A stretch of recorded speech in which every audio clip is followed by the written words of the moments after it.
8월 첫 주부터 위기시대의 그리스도인이라는 제목으로 여러분과 말씀을 계속 이어가고 있습니다. 오늘은 그 마지막 말씀입니다. 우리가 삶을 살아가면서 맞닥뜨리는 위기가 여러 있겠지만 그중 아마도 가장 큰 위기는 사랑하는 가족을 잃어버렸을 때일 겁니다. 우리가 사랑하는 가족을 잃어버렸을 때, 사랑하는 가족이 죽었을 때 인생의 큰 위기를 맞닥뜨리는 것 같아요. 저희 아버님 얼마 전에 소천하셨지만 혼자 계신 지 한 15년 정도 되셨는데 저희 어머님을 그 15년 전에 앞서 이렇게 하늘나라로 보내신 다음에 한 3년 정도 참 많이 힘들어 하셨던 것 같아요. 정서적으로 우울증이 오시기도 하고 정서적으로 많이 힘들어 하셨던 기억이 납니다. 그렇습니다. 사랑하는 사람이 죽는 것은 한 사람의 생에 큰 상처를 남기고 위기를 또 남기죠. 때로는 우울증이 오기도 하고 여러 정서적 어려움을 겪기도 합니다. 그런데 다만 어떤 사랑하는 사람이 죽는다라는 일은 이렇게 정서적 위기만이 아니죠. 현실적인 생존의 위기를 겪기도 합니다. 오늘 우리 말씀에 등장하는 세 여인이 그렇죠. 나오미 그리고 그의 며느리, 두 며느리 오르바와 룻이 그렇습니다. 물론 요즘과 같이 그 다양한 직업이 있고 또 여성들 남자 여자가 할 일이 그렇게 따로 이렇게 막 확연하게 구분이 되지 않는 그런 시대를 우리가 지금 살아가고 있지만 그럼에도 불구하고 오늘날도 마찬가지 아닙니까? 여성들이 혼자 되게 되면 다만 정서적인 어떤 그런 어려움뿐만이 아니라 다양한 삶의 위기를 맞죠. 지금 이 룻의 배경이 되는 시대는 약 한 3,000년 정도 전이에요. 3,000년. 당시에 더군다나 나오미 같은 경우에 외국으로 나가서 이국 만리에서 혼자 되고 아들까지도 없다고 생각해 보세요. 또 두 며느리는 어떻습니까? 그렇습니다. 룻기 1장은 위기 앞에 서 있는 그 신자들의 다양한 모습을 또 다양한 반응을 보여줍니다. 이 룻기 1장을 가만히 살펴보면 사실 오늘을 살아가는 신자들의 모습과 크게 다르지 않습니다. 시대마다 위기는 다양한 옷을 입고 나타납니다. 다양한 모습으로 나타나요. 하지만 우리가 위기라고 말하는 것들을 가만히 바라보면 결국 생존의 문제 아닙니까? 경제 문제예요. 물론 제가 모든 위기를 경제 문제, 생존의 문제로 전부 다 하나로 뭉그러뜨리고 환원시키는 그것은 좀 조심할 필요도 있지만 그러나 대개 우리 사람이 만나는 그 위기, 그건 그 각양각색의 그 모습으로 드러나지만 사실 그 내면의 그 깊은 부분을 보면 결국 경제적인 위기로 또 귀결이 되는 경우가 많이 있습니다. 이 1절을 우리 함께 읽어볼까요? 사사들이 치리하던 때에 그 땅에 흉년이 드니라 유다 베들레헴의 한 사람이 그의 아내와 두 아들을 데리고 모압 지방에 가서 거류하였는데 사사들이 치리하던 때에 흉년이 들었다고 이야기합니다. 베들레헴에 살던 한 사람이 그 가족을 데리고 모압 땅으로 이민을 갔다고 얘기하고 있어요. 흉년이야 무슨 새로운 이야기겠습니까? 언제나 흉년은 우리가 살아가는 때 있지 않습니까? 기근은 언제나 있었던 것 아닙니까? 인류 역사상 흉년이야 늘상 있는 것이었어요. 더군다나 살기 힘들어서 땅을 등지는 일은 또 우리에게 또 쉽게 발견할 수 있는 모습 아닙니까? 지금은 우리나라가 이제 공식적으로 선진국이 되어서 역이민을 한다고 합니다. 외국에 이민 갔던 사람들이 다시 돌아온다고 해요. 하지만 70년대, 80년대, 90년대 초반까지만 해도 어땠습니까? 기회가 되면 새로운 그 기회와 새로운 그 비전을 쫓아가지고 외국으로 나가는 사람들이 많이 있었잖아요. 저도 초등학교 때 제 친구 가정이 몇 가정이 이민을 갔었던, 미국으로 이민 갔었던 기억이 있습니다. 예, 되게 부럽더라고요. 예? 그래서 철없이 우리도 이민 가야 되냐고 그렇게 말했었던 기억이 납니다만, 그러니 오늘 우리가 이 읽은 이야기를 그냥 살기 힘들어서 이민 간 이야기구나, 그렇게 읽고 지나가기에는, 우리가 오늘 6절부터 읽었습니다만 1절에서 5절까지 몇몇 이야기들을 통해서, 몇몇 단어들을 통해서 이 성경의 이 룻의 이야기를 그리고 있는 기자는 마치 가시처럼 도드라지게 몇몇 단어들을 박아두고 있어요. 먼저 베들레헴에 흉년이 들었다라는 사실이에요. 베들레헴은 유다 지파의 중심지입니다. 해발 약 700m쯤 되어 있는데 이스라엘 전체를 보자면 가장 비옥한 곳이에요. 밀농사, 보리농사, 거기에 포도주도, 그러니까 포도죠. 포도도 잘 맺히는 곳이에요. 더군다나 또 우리가 알고 있는 다윗의 이 베들레헴에 태어나지 않았습니까? 다윗의 고향이기도 해요. 목동이었어요. 그러니 농사도 잘 되고 목축업도 잘 되는 곳, 가장 풍요로운 곳이 베들레헴입니다. 이 베들레헴이라는 이 지명을 파자를 해보면 벳이 집이라는 뜻입니다. 벳. 앞에 이스라엘 우리가 성경 읽을 때 벳이라고 부르는 벳세다라든지 이런 앞에 벳은 집이라는 뜻이에요. 레헴은 떡이라는 뜻입니다. 떡집이라는 뜻이에요. 지명이 떡집이니 얼마나 먹을 것이 풍성한 곳이겠습니까? 그런데 베들레헴이 흉년이 들었다고, 사사들이 치리하던 때에 베들레헴이 흉년이 들었다고 얘기하고 있어요. 베들레헴에 흉년이 들었다라는 것을 우리는 그냥 흉년 들 수도 있지, 그렇게 쉽게 생각하지만, 근데 흉년이 들었다라는 이야기는 또한 다른 뜻을 내포하고 있어요. 신명기 28장 1절에서 10절을 구약성경 303면에 있지만 제가 잠깐 좀 28장 1절에서 10절 중에 좀 중요한 몇몇 구절을 좀 읽어보겠습니다. 내가 내 하나님 여호와의 말씀을 삼가 듣고 내가 오늘 내게 명령하는 그의 모든 명령을 지켜 행하면 내 하나님 여호와께서 너를 세계 민족 위에 뛰어나게 하실 것이라. 내가 내 하나님 여호와의 말씀을 청종하면 이 모든 복이 내게 임하여 내게 이르리니 성읍에서도 복을 받고 들에서도 복을 받을 것이며 내 몸의 자녀와 내 토지의 소산과 내 짐승의 새끼와 소와 양의 새끼가 복을 받을 것이며 내 광주리와 떡반죽 그릇이 복을 받을 것이며 내가 들어와도 복을 받고 내가 나가도 복을 받을 것임이니라. 이스라엘의 축복, 이스라엘의 번영, 그것은 뭐에 묶여 있다고 얘기하고 있는 것입니까? 하나님의 말씀을 순종하느냐 순종하지 않느냐에 묶여 있다라는 거예요. 다른 곳은 어떨지 몰라도, 다른 땅은 어떨지 몰라도 적어도 하나님이 택한 백성, 이스라엘 백성들이 사는 그 땅은 무엇에 묶인 땅인가? 이스라엘 백성들의 순종과 불순종의 그 땅의 축복이, 그 땅의 번영이 묶여 있다라는 겁니다. 그러니 지금 이스라엘에서도, 더군다나 이스라엘에서도 가장 비옥한 곳인 베들레헴에 흉년이 들었다라는 것은 지금 온 이스라엘 백성들이 하나님께 불순종의 길로 나아갔다라는 사실입니다.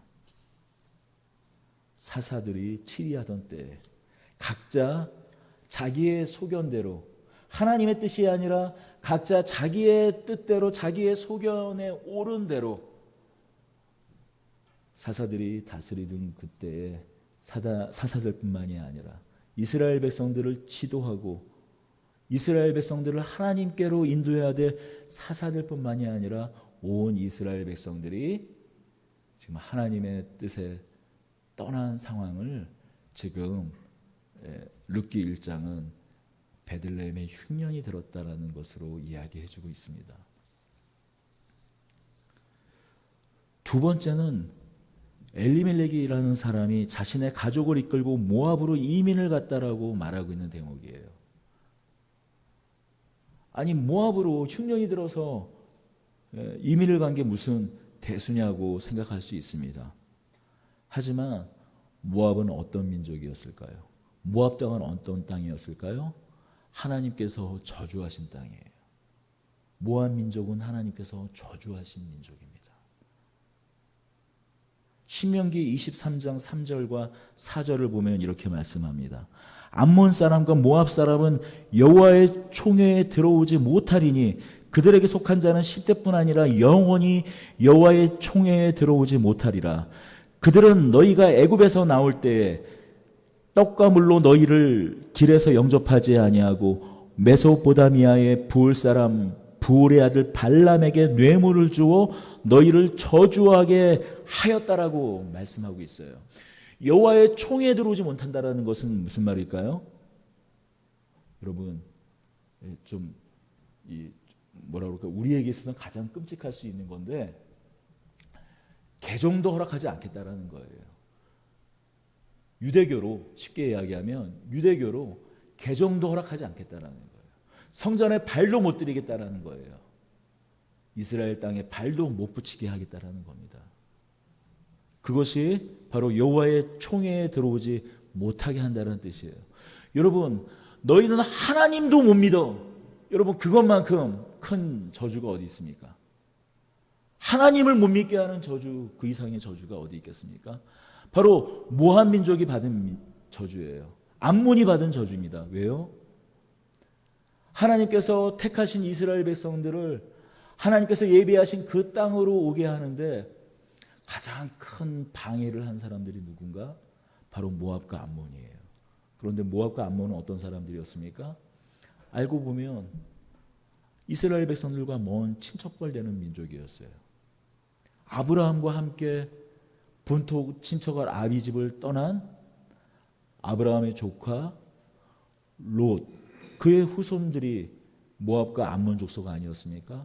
그럼에도 불구하고 오히려 이스라엘 백성들을 400년 동안 종살이 하다가 애굽에서 탈출해서 가나안 땅으로 돌아오는 그 모습을 보면 오히려 하나님을 흠모하고 오히려 이스라엘 백성 가운데 나타나는 하나님을 함께 쫓아야 함에도 불구하고 오히려 이스라엘 백성들을 저주하기 위해서 거짓 선지자를 사서 그들을 죄의 길로 올감했던 민족이 바로 이 모압 족속과 암몬 족속이었죠.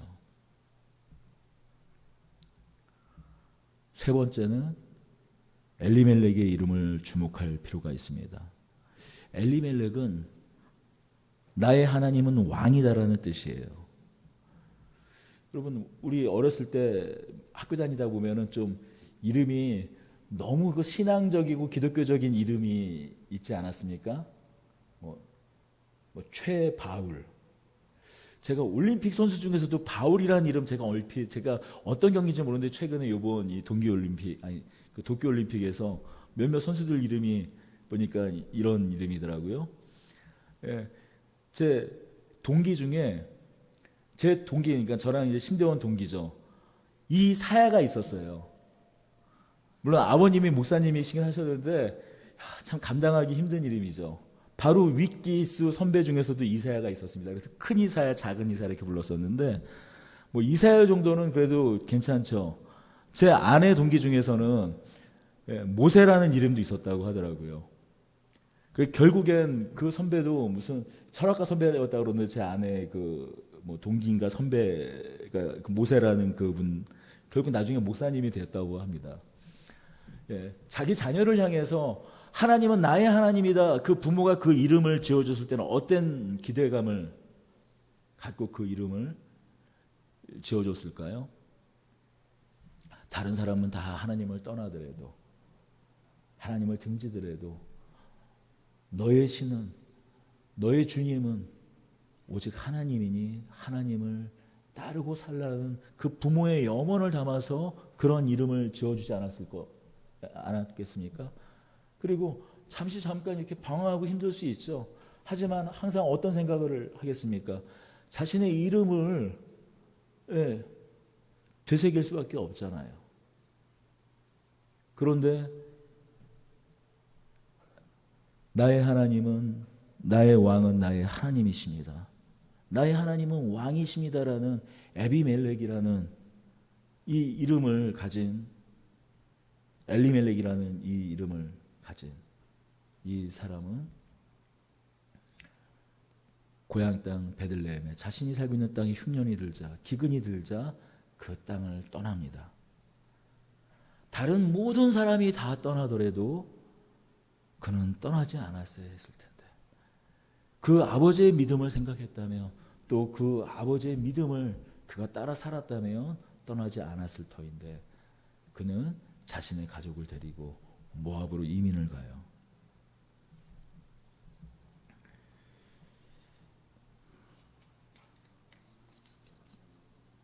성경에서 이스라엘을 떠난다라고 얘기했을 때, 이스라엘을 떠난다라는 것을 이야기했을 때, 이스라엘에서 옮겨진다라는 것을 성경에서 말하고 있을 때 그 바닥에 흐르는 메타포가 있습니다. 그 근저에 흐르는 어떤 한 개념이 있어요. 그것은 바로 심판이에요. 성경에서 심판을 얘기할 때 사용하는 메타포가 바로 옮기는 것입니다. 이스라엘 백성들이 하나님께 대하여 우상 숭배하고 하나님께 대하여 불순종할 때 하나님께서 이스라엘 백성들을 징계하셔서 사용하시는 방법이 무엇입니까? 타민족을, 다른 민족을 몽둥이처럼 사용하셔서 이스라엘 백성들을 심판하시잖아요. 이스라엘 백성들을 징계하시잖아요.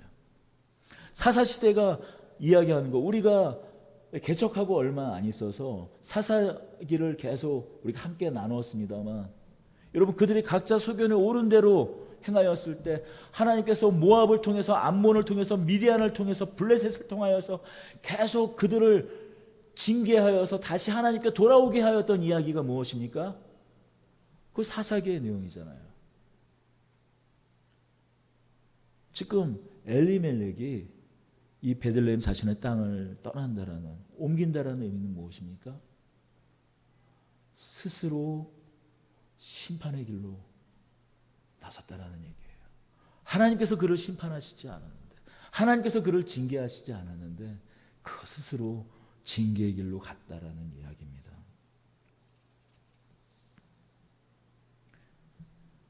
아시리아 주전 586년에 북이스라엘이 망하고, 주전 722년에 아시리아에 의해서, 앞서 북이스라엘이 바벨론에 멸망하고 722년에 아시리아에 멸망한 것, 그것을 성경은 항상 그들을 옮기셨다라고, 그들을 파셨다라고 얘기해요. 하나님께서 아브라함을 택하셔서 가나안 땅으로, 그 죄와 사망이 있는 곳에서 옮기셨는데, 가나안 땅으로 옮기셨는데, 엘리멜렉은 그 스스로 자신을 여호와의 총에도 들어갈 수 없는 그 땅으로 스스로를 옮기고 있는 겁니다. 엘리멜렉이 죽은 뒤 두 아들들은 모압 여인과 결혼합니다. 이 말은 무슨 얘기입니까? 모압 사람이 되었다라는 뜻이에요. 3절입니다. 나오미의 남편 엘리멜렉이 죽고 나오미와 그의 두 아들이 남았으며 그들은 모압 여자 중에서 그들의 아내를 맞이하였는데 하나의 이름은 오르바요 하나의 이름은 루시더라. 그들이 거기서 거주한 지 10년쯤에 말론과 기로온 두 사람이 다 죽고 그 여인은 두 아들과 남편 뒤에 남았더라. 결국 두 아들이 죽습니다. 여러분, 우리가 성경을 읽을 때 이런 대목에서 특히 큐티하다 보면 조심해야 되는데, 큐티하면 이렇게 아주 1대1적인 어떤 적용을 이렇게 하는 경우가 많죠. 하나님을 떠나면 이렇게 남편 죽고 자식 죽고 이렇게 된다, 이런 결론으로 바로 이렇게 가기가 쉽습니다. 여러분 섣불리 이렇게 성경을 적용하면 곤란합니다. 여러분 우리의 인생이 그렇게 간단치가 않잖아요.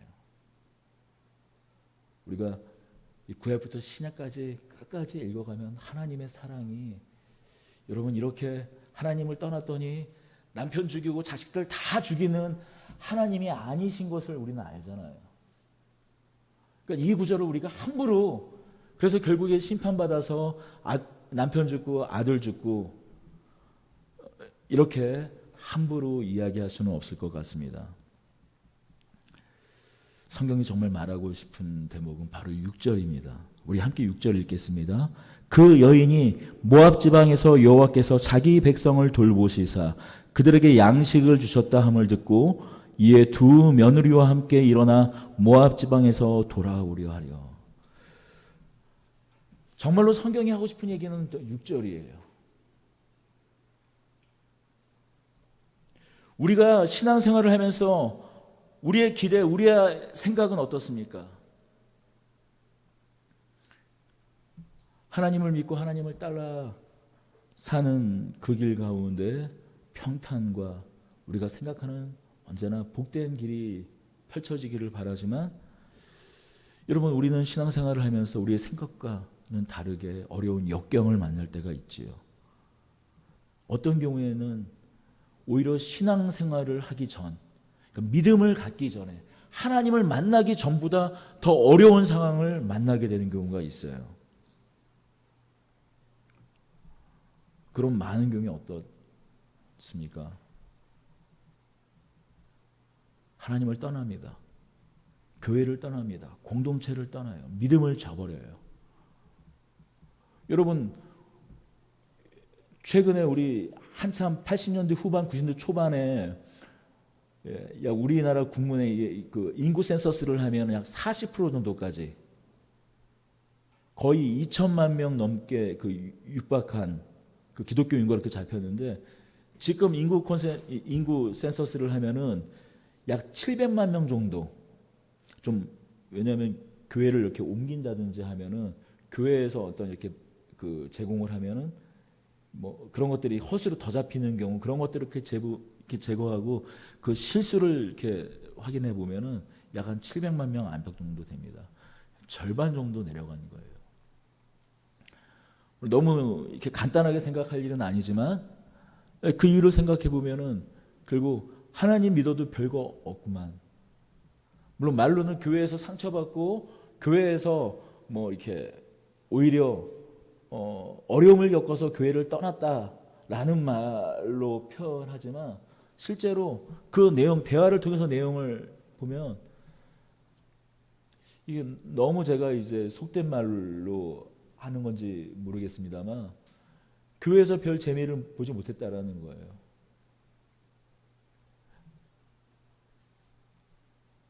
자기가 생각하는 복, 자기가 생각하는 그 기준, 자기가 생각하는 삶의 내용과 그 보상이 주어지지 않았기 때문에 결국은 겉으로는 교회가 왜 이래? 교회가 왜 사랑이 없어? 여러분 근데 보십시오. 세상에 그 어떤 공동체가 교회만 합니까? 우리가 한번 솔까만 한번 이야기해 보자고요. 세상에 어떤 공동체가 자신의 것을 다 내어줘요. 여러분 코로나 2년을 우리 더드림교회가 어떻게 버텼을 것 같습니까? 물론 여러분들이 정말 이 어려운 가운데에서도 자신의 어떤 삶의 그 진력을 너무나 귀한 여러분들의 헌금으로 저희 교회가 지금까지 버텨지고 또한 저희 가정이 살았음을 부인할 수 없는 사실이지만 그러나 전혀 듣도 보도 못한 성도분들이 전혀 듣도 보도 못한 교회가 전혀 우리 교회를 도와줄 일이 전혀 없는 곳에서 도움의 손길을 보내줬기 때문에 여러분 더드림교회가 이 어려운 시기를 계속 지나가고 버텨가고 있습니다.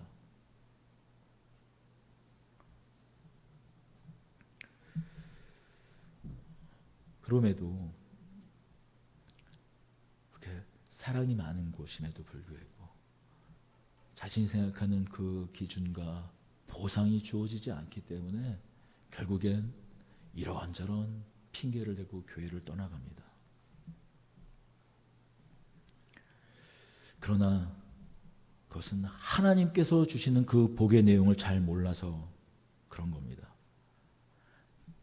땅이 풍년이 되고 자녀가 잘 되고 아까 우리가 나눴듯이 신명기 28장처럼 키우는 짐승이 잘 되는 것, 오늘날로 말하면 성공과 번영, 보상, 분명히 그것이 복입니다. 또 우리에게 약속된 보상이에요. 저는 그 신명기 28장의 그 약속이 저는 오늘에도 우리에게 성취되고 우리에게 허락되시는 복인 줄로 믿습니다. 그러나 여러분, 그것을 뛰어넘는 복이 무엇입니까? 성경이 우리에게 말해주는 진정한 복은 무엇입니까? 하나님 아니십니까? 하나님의 그 약속이 참될 수 있는 곳은 하나님이 참 하나님이실 때 가능한 약속 아닙니까? 우리의 약속은 상황과 환경에 따라서 뒤틀려지고 버려지는 약속이지만 하나님은 신실하셔서, 하나님은 아침과 저녁 그 마음이 똑같으셔서, 언제나 그 마음이 한결같으셔서 끝내 하나님의 약속을 지켜주시는 하나님이신 것, 우리가 믿으신 하나님, 신실하신 하나님이라고 고백하는 하나님 아니십니까? 상황과 환경을 초월하시는 하나님, 이 세상을 다스리기도 하시는 하나님이시기 때문입니다. 우리에게 있는 진정한 복은 곧 하나님이십니다. 하나님은 자기의 하나님을 돌아보시는 하나님입니다. 우리를 잠시 잠깐 외면하는 것 같아 보여도 끝내 돌아보시는 하나님이세요. 때로는 우리의 불순종으로 말미암아 우리 인생 가운데 기근을 만납니다. 흉년과 같은 그런 시간들을 보냅니다. 하지만 하나님께 은혜와 긍휼을 구하는 자들에게, 하나님께 긍휼과 은혜를 구하는 하나님의 자녀들에게 반드시 다시 돌아오셔서 그의 그의 은혜의 빛을 비춰주시는 하나님인 줄로 믿습니다. 6절이에요. 그 여인이 모압 지방에서 하나님께서 자기 백성을 돌보시사, 잠시 잠깐 징계할 수는 있으나 하나님의 백성, 하나님의 자녀를 돌보시는 하나님이십니다. 여러분, 그 사실을 잊지 마시기 바랍니다. 그 소식을 들은 나오미가 며느리에게 말합니다. 일어나 돌아가자고 얘기해요. 여러분, 일어나 돌아가는 데서 회복은 시작합니다. 여러분, 일어나 돌아가는 데 소망이 있는 줄로 믿습니다. 여러분, 일어나 돌이키는 것이 무엇입니까? 회개예요. 여러분, 회개는 물론 윤리적인 결과, 도덕적인 결과로 나타나지만 여러분, 회개는 무엇입니까? 하나님께 돌아가는 곳이에요. 하나님께 돌아가는 것이 회개입니다. 자신이 그동안 하나님을 등지고 있었다가 하나님을 다시 바라보고 하나님께 나아가는 것, 여러분, 그것이 회개입니다. 회개는 참회가 아니에요. 어떤 윤리적인 참회가 아닙니다. 그것은 이후에 나타나는 어떤 그런 열매인 것이지, 여러분, 회개는 무엇입니까? 하나님을 등지고 떠났던 사람들이 다시 돌아가는 것, 그것 회개 아닙니까? 일어나 돌아가자. 하나님이 계신 곳, 하나님이 머무는 곳, 하나님의 긍휼과 은총이 있는 곳, 그것으로 돌아가는 것이 바로 회개입니다. 수치스럽대도 우린 돌아가야 합니다. 많은 경우에 여러분, 하나님께 돌아가지 못하는 이유가 무엇입니까? 수치스럽기 때문이에요.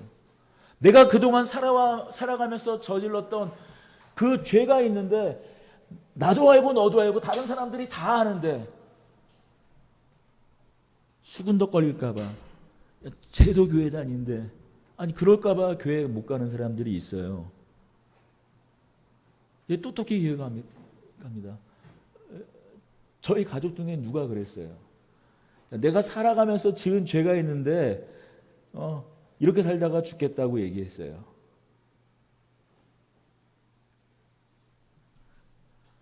이렇게 살다가 죽는 것이 멋진 삶이라고 얘기했어요. 사람이 신념이 있어야지. 사람이 깔이 있어야지. 이렇게 살다 간다고. 그런데 지금 교회 다니고 있더라고요. 유튜브로 방송 설교도 듣더라고요. 여러분, 다시 돌아가는 것이 은혜입니다. 수치스럽더라도 내 말에 책임진다고 계속 가던 길을 가는 것이 멋진 삶, 명예로운 삶이 아니라 수치스럽더라도 다시 돌아 하나님이 계시는 곳으로 가는 것이, 여러분, 그것이 은혜이고 그것이 복이고 그것이 명예입니다. 나오미가 얘기해요. 일어나 돌아가자라고 이야기합니다. 그런데 나오미가 돌아오는 길에 마음이 갑자기 바뀌어요. 오르보와 룻을 데리고 가다가 이렇게 이야기합니다. 나는 다시 돌아가지만 너희는 그냥 이 땅에 남아라 라고 얘기해요. 자신은 고향 땅으로 돌아가면 일가 친척도 있고, 이제는 돌아가서 다 나올 때, 베들레헴을 떠나 나올 때 한 자국 남은 땅도 다 팔아 떠났지만, 그래서 가면 사실 소망이 없지만 그래도 가면은 일가 친척들이 있어서 나는 어떻게 빌어서라도 거기서 먹을 수 있을지 몰라도 이 두 며느리는 사실 걱정이 되는 거예요. 앞서 말했지만 이 두 여인은 어느 나라 사람입니까? 모압 여인이에요. 여호와의 총회에도 들어올 수 없는 모압 여인에다가 거기다가 남편까지 죽었어요. 3000년 전입니다. 딱 뭐예요? 두 글자. 한 세 글자 정도로 해야겠네요. 두 글자면 재수, 부정, 재수 옹붙은 여인. 그래서 3종 세트입니다. 나오미는 어떻게라든지 그래도 친척들이 먹여 살려준다고 하지만 이 두 며느리는 돌아가 보니 아무 소망이 없는 거예요. 자신보다 더 비참한 삶을, 이제 아직도 앞길이 창창한 여인들인데, 딸 같은 며느리들인데 자신보다 더 비참한 삶을 살 것이 너무나 자명해 보이기에 생각을 바꿔서 너희 고향으로 돌아가라고 얘기합니다. 나오미의 간곡한 부탁으로 오르바는 친정으로 돌아갑니다. 하지만 룻의 선택은 달랐습니다. 우리 16절과 17절을 읽겠습니다. 1장 16절 17절입니다. 룻이 이르되 내게 어머니를 떠나며 어머니를 따르지 말고 돌아가라 강권하지 마옵소서. 어머니께서 가시는 곳에 나도 가고 어머니께서 머무시는 곳에서 나도 머물겠나이다. 어머니의 백성이 나의 백성이 되고 어머니의 하나님이 나의 하나님이 되시리니 어머니께서 죽으시는 곳에서 나도 죽어 거기에 묻힐 것이라. 만일 내가 죽는 일 외에 어머니를 떠나면 어머니께서 내게 벌을 내리시고 더 내리시기를 원하나이다 하는지라. 이 고백은 무슨 고백일까요? 지금 이 룻의 이 고백은 어머니의 그 땅이, 어머니가 돌아가는 땅이 나에게 가능성의 땅, 새로운 기회를 주는 땅, 새로운 삶과 풍요를 약속하는 땅이기 때문에 가는 것이 아니라는 거예요. 그곳이 비전이 있는 곳이기 때문에 가는 곳이 아니라는 겁니다. 그래서 어떤 조건과 보상이 나를, 이렇게 돌아가면 어떤 조건과 보상이 있는 곳에서 가는 것이 아니라는 거예요. 어머니의 백성이 나의 백성이 되고 어머니의 하나님이 나의 하나님이 될 것이라고 하는 이 말은 그곳이 아무 가능성이 없는 곳이라도, 어머님이 말씀하시는 것처럼 나에게 비전과 소망, 그것이 단 1도 없는 곳이라 할지라도 그곳에 하나님이 계시기에 나는 어머니를 붙쫓아 갑니다라고 말하는 겁니다. 우리 12절과 13절을 읽어보겠습니다. 내 딸들아 되돌아가라. 나는 늙었으니 남편을 두지 못할지라. 가령 내가 소망이 있다고 말한다든지 오늘 밤에 남편을 두어 아들들을 낳는다 하더라도 너희가 어찌 그들이 자라기를 기다리겠으며 어찌 남편 없이 지내겠다고 결심하겠느냐. 내 딸들아 그렇지 아니하니라. 여호와의 손이 나를 치셨으므로 나는 너희로 말미암아 더욱 마음이 아프도다 하매. 이스라엘에는 계대 결혼이 있죠. 고엘 제도라는 것이 있습니다. 뭐 형사 취수 제도라고 하기도 하죠. 아들들이 여럿 있으면 그 중에 그 아들이 하나 죽으면 어떻게 됩니까?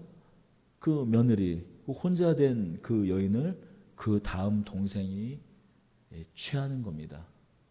오늘날의 어떤 윤리적인 관점으로 보면 좀 이렇게 납득하거나 이해하기 쉽지 않아도 당시에는 여성이 혼자 된다라는 것은 곧 생존을 할 수 없는 것을 의미하기 때문에 그 다음 동생이 그 형수를 취해서 자녀를 낳아줍니다.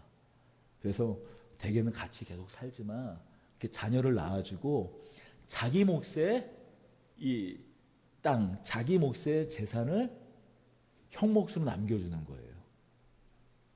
그러면 그렇게 낳은 자녀가 형의 자녀로 돼서 계속 남겨지는 겁니다. 그러니까 그 기업의 분기식에서 그 기업이 그 형의 몫의 기업이 계속 남게 되는 거예요. 지금 나오미가 며느리들에게 얘기하는 건 뭡니까? 내가 이제 나이가 많아서 혹시 내가 고향 땅으로 돌아가서 누가 설사 나를 고엘이 대신 되어서 내 친척 중에 나를 고엘이 되어 주셔서 내가 다시 아들을 낳을지라도 다시 어느 세월에 자라서 너희들의 고엘이 다시 되어 주겠느냐라는 이야기예요. 내가 이제 나이가 많아서 자녀를 낳을 수 없고 자녀를 낳았더라도 어느 세월에 낳아서 너희들의 고엘이 되게 주는. 왜냐하면 이 모압 여인, 이 오르바와 룻은 모압 여인이기 때문에 누구도 그들을 위하여 고엘이 되어주지 못할 것이기 때문에 방법은 내가 결혼을 해서 시어머니 내가 이제 다시 누군가의 고엘이 되어주면 나를 통해서밖에 방법이 없는데 그건 불가능한 일 아니냐. 가능성이 단 1도 없다라는 거예요. 거기서 생존할 수 있는, 거기서 뭔가 삶을 영위할 수 있는 가능성이 단 1도 없다라는 얘기입니다.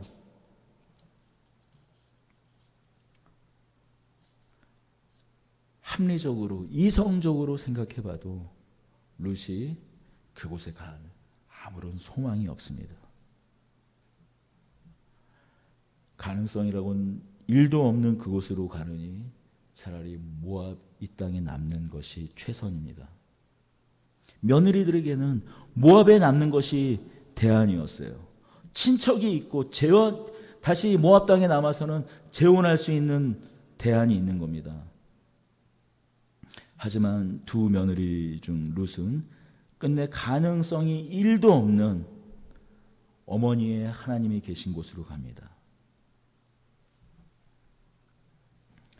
여러분, 하나님을 선택한다라는 것은, 하나님을 믿는다라는 것은 때로는 이와 같습니다. 어떤 경우에는 어떤 가능성, 단 1의 가능성을 붙잡고도 따라가는 경우가 있죠. 여러분, 아브라함이 그렇지 않았습니까? 75세에 사실 자녀를 줄 수 없는 소망을 가질 수 없을 때 하나님께서 나타나셔서 너를 통하여 큰 민족을 세우겠다. 큰 민족을 이루겠다. 물론 그는 그 갈 바를 다 알지 못했습니다. 어떻게 그것이 이루어질지는 몰랐지만 적어도 아브라함에게는 단 1의 비전이, 단 1의 소망이, 가능성이 있었어요. 하지만 이 여인 룻에게는요, 아무런 가능성이 없었어요. 룻이 자신의 고향이 아닌, 자신의 고향에 있는 신이 아닌, 자신의 동서 오르바가 그 땅의 고향 모압의 신을 택해서 다시 그쪽으로 돌아갔지만 룻이 하나님을 선택한 것은 가능성을 보고 가능성을 가지고 선택한 것이 아닙니다. 거기에 하나님이 계셨기 때문이에요. 그러나 여러분, 우리는 룻기의 결말을 너무나 잘 알고 있습니다.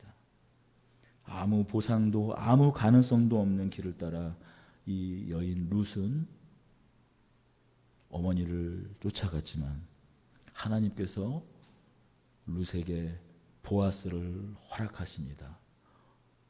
나오미의 먼 친척, 자기 시아버지의 먼 친척 보아스를 고엘로 허락하세요. 2장 12절입니다.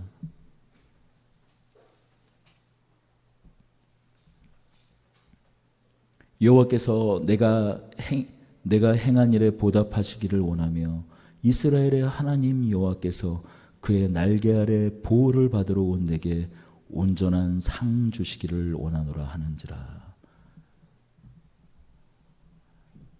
아무것도 소망할 수 없는데도 불구하고 시어머니 나오미를 쫓아왔던 그 룻을 보아스는 말합니다. 하나님 여호와께서 그의 날개 아래 보호를 받으러 온 내게 온전한 상 주시기를 원하노라 하는지라. 여러분, 이것은 보아스의 이야기일까요? 보아스의 말일까요? 아니요. 하나님께서 평가하신 룻의 믿음입니다. 마치 우리가 아무런 소망이 없는 가운데, 하나님을 믿을 수 없는 가운데, 예수를 믿을 수 없는 가운데 아무 조건 없이 마치 모압 사람들처럼, 암몬 사람처럼 여호와의 총에 들어올 수 없는, 우리의 죄를 생각한다면 들어올 수 없는 우리를 하나님께서 그 아들 예수 그리스도를 고엘로 삼아 우리를 자녀 삼으시고 우리를 신부 삼아 주신 것처럼 이스라엘의 신부가 될 수 없었던 한 모압 여인을 이스라엘의 신부 삼아 주셨습니다.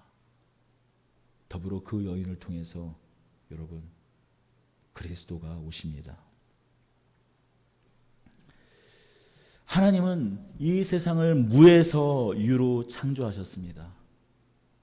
하나님께서 이 세상을 창조하신 것은 마치 사람처럼 무엇인가를 사용하셔서 하신 것이 아니에요.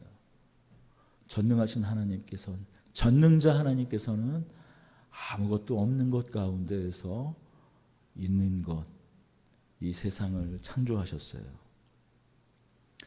하지만 하나님께서 세상을 창조하신 이 세상 역사의 진행은, 하나님은 무에서 유를 창조하셨지만 하나님께서 창조하신 이 세상의 그 역사 진행의 공통점을 가만히 살펴보면 한 가지 공통점이 있습니다. 하나님은 비록 무에서 유를 창조하셨지만 이 역사의 진행은 반드시 하나님을 선택한 사람들을 통하여 역사하시고 그 나라의 역사를 이루어 가신다는 것이에요. 여러분, 구약 성경을 처음부터 끝까지 내내 보십시오.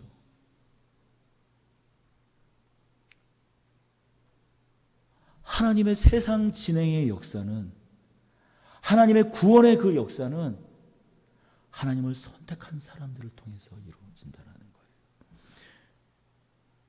여러분, 지금 구원을 받고 안 받고의 이야기가 아니에요. 그러나 하나님의 역사는 어떻게 이루어집니까? 믿을 수 없는 중에 믿었던 사람들, 소망을 할 수 없는 가운데 소망했던 사람들, 근데 거기에 아무런 가능성이 없지만 가능성을 두었던 사람들, 그들을 통해서 하나님의 역사가 진행이 되었어요. 이 보아스의 할머니는 누굽니까? 우리가 잘 알고 있는 기생 라합 아닙니까? 여리고 성에 몸을 파는 여인 기생 라합이었어요. 40년 동안 이스라엘 백성들을 지키고 먹이시고 인도하셨던 그 하나님을 바라보면서 오히려 40년 동안 자신을 인도하였던 하나님을 이스라엘 백성들은 전부 다 외면하고 불평과 불만이 가득했지만 오히려 이 여리고의 한 여인은 뭐라고 말합니까? 상천하지의 하나님이다. 세상에 그 어떤 신도 참 신이 아니다. 하늘과 땅의 하나님은 오직 너희의 여호와 하나님이라고 고백한 그 여인, 비록 몸을 파는 여인에 불과하지만 그 라합을 통해서 또 여호와의 총에 들어올 수 없는 비천한 신분이었지만, 아무런 소망이 없는 여인이었지만, 더군다나 당시 3000년 전에 그런 눈으로 보면 부정 그 자체인 여인이었지만, 여러분 그 여인을 택하셔서 하나님께서 우리에게 구원의 소망을, 예수 그리스도를 허락하지 않으십니까?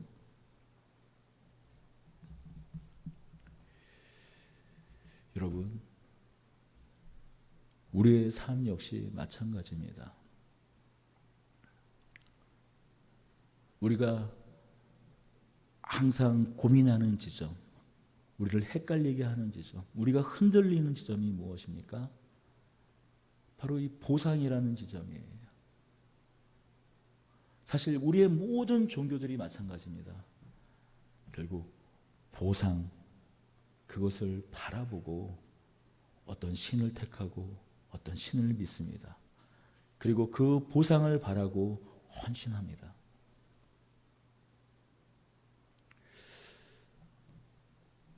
하지만 이 여인, 우리에게 이 룻기를 통해서 보여주는 이 여인의 믿음은 비록 그 자리가 전혀 보상이 되지도, 기대를 가질 수도, 비전이, 소망이 없는 그 자리였을 때 하나님이 계시기에 언뜻 들려왔던 하나님의 긍휼과 그 은혜의 이야기를 듣고 하나님을 택한 그 여인을 하나님께서 하나님의 역사를 이루어 나가는 한 도구로 사용합니다. 여러분, 저는 오늘 이 시대 가운데에서도 여전히 하나님은 이 룻과 같은 여인을 찾으셨던 것처럼, 바라보셨던 것처럼 어떠한 보상도, 기대도, 소망도 가질 수 없는 중에 하나님을 바라고 하나님 편에 선 사람들에게 하나님의 역사, 그 구원의 역사, 하나님 나라의 그 도도한 물줄기의 그 역사를 흘려보내실 줄로 저는 믿습니다. 이미 2000년 전에 예수 그리스도는 그러한 믿음의 선배들을 통해 그 믿음의 대계를 통해서 태어나셨어요. 그러면 이제 이미 다 이루어진 일 아닙니까? 네, 맞아요. 하지만 우리에게 남은 것이 있습니다. 남은 기대와 소망이 있습니다. 우리는 이미 오신 예수 그리스도를 바라보지만 다시 오실 예수님, 다시 이 땅 가운데 재림할 예수님, 그 소망을 바라보고 삽니다. 여러분, 어쩌면 이스라엘은, 구약을 살아갔던 사람들은 그 기대와 소망을 붙잡아 예수 그리스도를 바라볼 수밖에 없었다면, 이미 그 모든 것이 낱낱이 드러난, 그 모든 신비가 낱낱이 드러난, 그 모든 비밀이 낱낱이 드러난 그 아들을 내어주시기까지 하셔서 우리를 붙잡으시고 택하신 하나님의 만세전에 감추어졌던 선지자들에게도, 천사들에게도 다 드러나지 않았던 그 신비를 이제 너무나 분명하게 바라보고 있는 우리들은, 여러분, 어쩌면 그 라합보다도 룻보다도 더 선명히 주님을, 그 어떤 보상과 그 어떤 자랑이 우리에게 주어지지 않는다 할지라도, 그 어떤 눈에 보이는 복이 주어지지 않는다 할지라도, 여러분, 하나님 편에 서야 되는 사람들로 부름받은 것이 여러분 예수 그리스도 안에서 살아가는 신자가 아닐까 싶습니다. 여러분, 그런 우리들 위해 하나님께서 하나님의 사랑을 넘치도록 흘려 보내실 줄로 믿습니다. 하나님의 그 신령한 복을 넘치도록 흘려 보내실 줄로 믿습니다. 바랄 수 없는 중에 바라고 소망할 수 없는 중에 소망케 하신 그 은혜를 하나님께서 흘려 보내실 줄로 믿습니다. 여러분, 사실 우리는 그것을 살아가고 있는 사람들입니다. 여러분, 그것이야말로 우리가 받고 누리고 가진 최고의 복이요 명예일 줄로 믿습니다. 여러분, 반전의 축복이야말로, 여러분, 우리를 구원하신 하나님이 바로 그 반전의 하나님 아니십니까? 자신이